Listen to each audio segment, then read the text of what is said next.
सातत्याने आयुक्तांना भेटता, पण प्रश्न हे मार्गी लागताना दिसत नाहीये. तर पालकमंत्रींना सुद्धा तुम्ही पत्र लिहिलेलं होतं, त्यावरही काय झालेलं नाहीये. पालकमंत्री असं म्हणतात की पाण्याची कमतरता आता जाणवत नाहीये, आम्ही नंतर बैठक घेणार आहोत. नाही, माझी माननीय मुख्यमंत्री, माननीय DCM 1 आणि माननीय DCM 2 या दोघांना मी गेले 2 महिने या गोष्टीचा पाठपुरावा करते. तुम्ही सगळे पत्रकार जे आज उपस्थित आहात, तुम्ही पुणेकरच आहात, मी पुण्यात राहते, आपण सगळेच पुण्यात राहतो. आपल्याला सगळ्यांनाच ही गोष्टी फील्डवरून, मला तुम्ही फील्डवर असता, मी असते, कुठल्याही सोसायटीत गेलं की पहिलं सांगतं की पाण्याचं प्रेशर कमी झालं. ही एक कंप्लेंट सगळीकडून यायला लागली आता आणि ती चिंताजनक आहे. कारण का आपण जानेवारीमध्ये आहोत, अजून 6 महिने. कॉर्पोरेशन म्हणतं की आमच्याकडे पाणी आहे.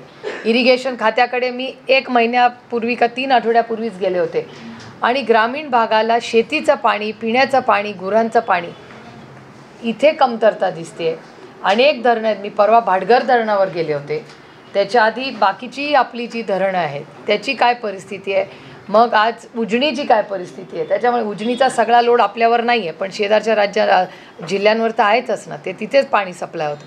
त्यामुळे आवर्तन शेतीसाठी येणं, पिण्यासाठी येणं, गुरांसाठी येणं, ग्रामीण भागासाठी आणि शहरामध्ये ज्या पद्धतीने ग्रोथ होते आहे, ज्या पद्धतीने नवीन बिल्डिंग्स होत आहेत, म्हणजे तुम्ही आता जो विषय काढला आहे फील्डवरचाच, तर मी मागच्या 10 दिवसापूर्वी आम्ही सातारा रोडला गेले होते. आता सातारा रोडच्या सगळ्या बिल्डिंग्सची इच्छा आहे तिथे 100% रिडेव्हलपमेंट व्हावं.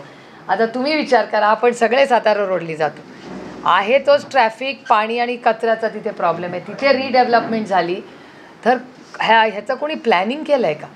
म्हणजे किती पाणी लागणार आहे, किती कचरा आहे, मग तर कचऱ्याची विल्हेवाट कुठे लावणार, ट्रॅफिक सोल्युशन्स काय. गेल्या 5 वर्षामध्ये मला वाटतं या ट्रिपल इंजिनच्या सरकार आणि त्याचा मेन घटक म्हणजे भारतीय जनता पार्टी, 5 वर्ष त्यांचं पुण्यात राज्य आहे. 24/7 पाणी देऊ हे त्यांनी त्यांच्या मॅनिफेस्टोमध्ये लिहिलेलं आहे. 24/7 पाणी आहे का पुण्यात? तर नाही. मीही या शहरात राहते, मी फक्त त्यांच्यावर आरोप करायला बसलेले नाही आहे, पण आज नागरिकांचे प्रश्न आहेत ना, कुठेतरी राजकारण बाजूला ठेवून या प्रश्नांसाठी आम्ही बसलं पाहिजे ना आणि मार्ग काढला पाहिजे.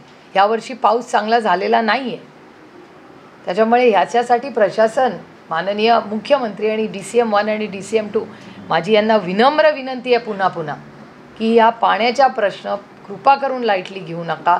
त्याच्यासाठी मीटिंग घ्या आणि आपण सगळे मिळून त्याच्यातून मार्ग काढू. सगळ्या MLAंना बोलवा, आमदारांना बोलवा, खासदारांना बोलवा, एक चर्चा करू आपण पाण्याच्या नियोजनाची. पण आज ग्रामीण भागातही अडचण आहे आणि पुणे शहरातही ते प्रेशर जाणवायला लागलं.